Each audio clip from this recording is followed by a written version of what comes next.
Right. Hello, Year 8. I'm here to talk you through the course structure for the Cambridge National Sports Science course.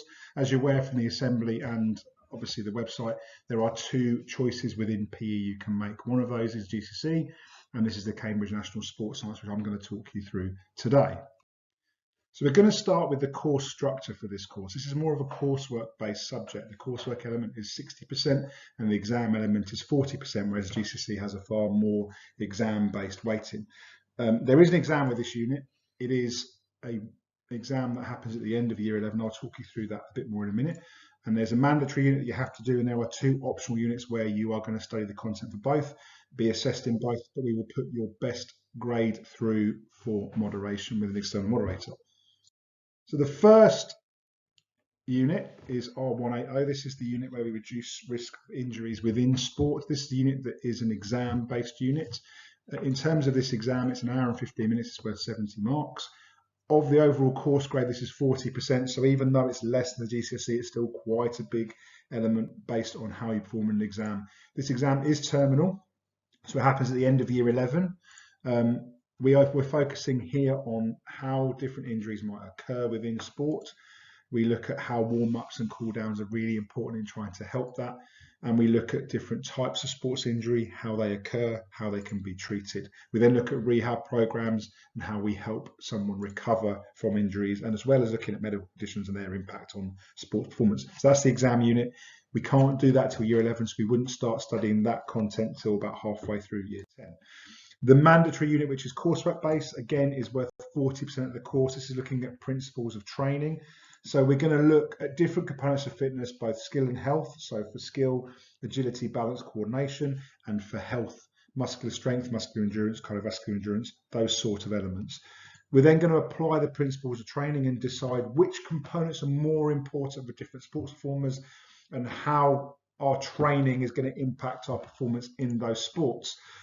You're going to, as part of this unit, plan and organise a training programme for yourself and someone else from your class that you'll undertake within practical lessons in the fitness suite or sports or outside, depending on what you feel your needs are.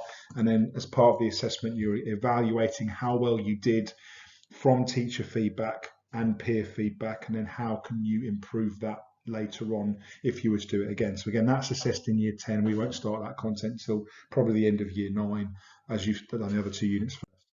So our two optional units is lots and lots of fun content. Again, like I said at the start of the presentation, you do content for both, and we then put your best grade through for assessments. These are coursework based, they're marked by your teachers, then they'll be moderated. First unit is about how the body responds to exercise. Within this unit, we look at the lungs and the heart and the blood vessels and how they react and how we can measure those, and we then look at how the skeleton and the muscles respond as well, looking at both short and long-term effects of exercise on those systems. So you get to learn what each part of the system is, how it works, and how exercise has an impact on that. The other optional unit is nutrition for sport.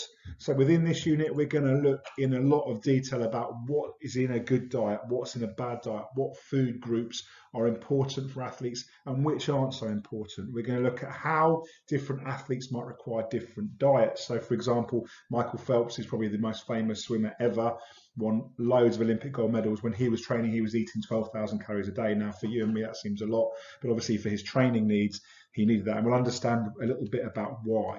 And as part of this unit, you'll also be designing a training and nutritional program for yourself, for an athlete, for a sports performer, and seeing the impact of that and how we can manage nutritional behaviours through the sporting environment. Now, you're probably asking yourself about practical for this course.